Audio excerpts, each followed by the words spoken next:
जब इथियोपिया का हाईली गुब्बी ज्वालामुखी लगभग 12,000 साल शांत रहने के बाद फटा तो किसी ने नहीं सोचा था कि उसका असर भारत तक पहुंचेगा।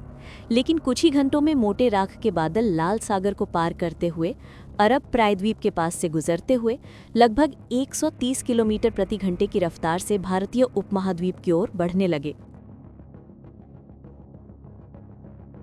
सोमवार रात करीब 11 बजे ये राख का बादल, जो जमीन से देखने पर बिल्कुल दिखता नहीं, दिल्ली पहुंच गया। धीरे धीरे ये हरियाणा, राजस्थान, गुजरात, पंजाब और यहाँ तक कि हिमालयी इलाके तक फैल गया।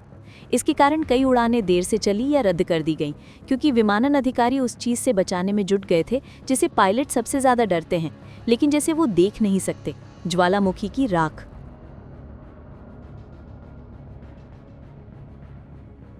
कॉकपिट से देखने पर राख का बादल बिल्कुल सामान्य बादल जैसा लगता है।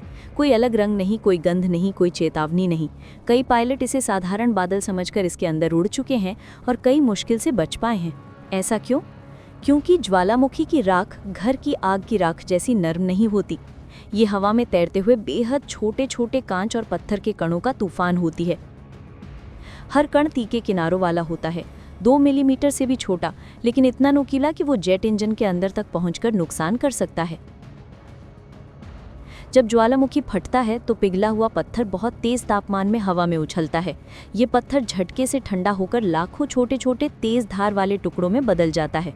हवा इसे हजारों किलोमीटर दूर तक ले जा सकती है, दुनिया के बड़े एयर रूट्स तक। एक आधुनिक जेट इंजन लगभग 500 मील प्रति घंटे की रफ्तार से हवा अंदर खींचता है। अगर राख इंजन के अंदर चली जाए तो खतरा तुरंत पैदा हो जाता है। इंजन के अंदर तापमान 1400 डिग्री सेल्सियस तक पहुंच जाता है, जो कांच पिघलाने के लिए काफ़ी है। राख के ये कण अंदर जाते ही पिघल जाते हैं, लेकिन जैसे ही वे ठंडी धातु की ब्लेड से टकराते हैं, तुरंत फिर से जम जाते हैं और एक मोटी टेढ़ी मेढ़ी परत बना देते हैं। ये परत ठंडी हवा का रास्ता बंद कर देती है, इंजन को ज़्यादा गर्म करने लगती है, ब्लेड्स का संतुलन बिगाड़ देती है और उनकी आकृति खराब कर देती है।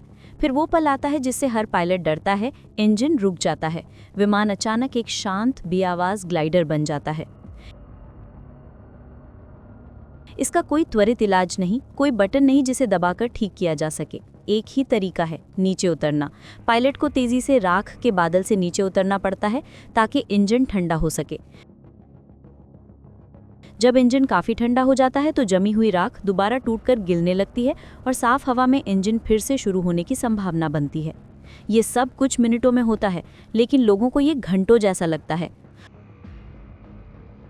1982 में दुनिया ने ये सबक कड़वी तरह से सीखा था, जब ब्रिटिश एयरवेज फ्लाइट 9 इंडोनेशिया के माउंट गालुंगुंग के राख में फंस गई थी।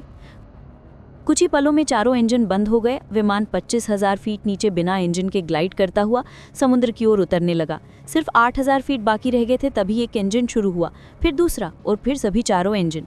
सभी यात्री बच गए, लेकिन इसके बाद से विमानन उद्योग हमेशा के लिए बदल गया। अब जब हाईली गुब्बी की राख उत्तर भारत की ओर बढ़ रही है, DGCA ने सख्त निर्देश जारी किए हैं। एयरलाइंस को राख वाले क्षेत्रों से दूर रहना होगा, उड़ान मार्ग बदलने होंगे, ईंधन की नई योजना बनानी होगी और हर हाल में खतरे से बचना होगा। एयरलाइंस के लिए इसका मतलब है देरी, रद्द उड़ानें और बदले हुए मार्ग। यात्रियों के लिए लंबी यात्रा और धुंधली और अंधेरी दिखाई देने वाली हवा। और पायलटों के लिए उस दुश्मन से सावधान रहना जिसे वे देख भी नहीं सकते, जब तक कि इंजन अचानक शांत ना हो जाए।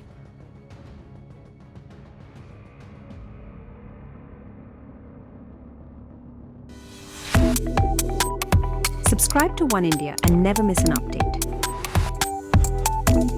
Download the One India app now.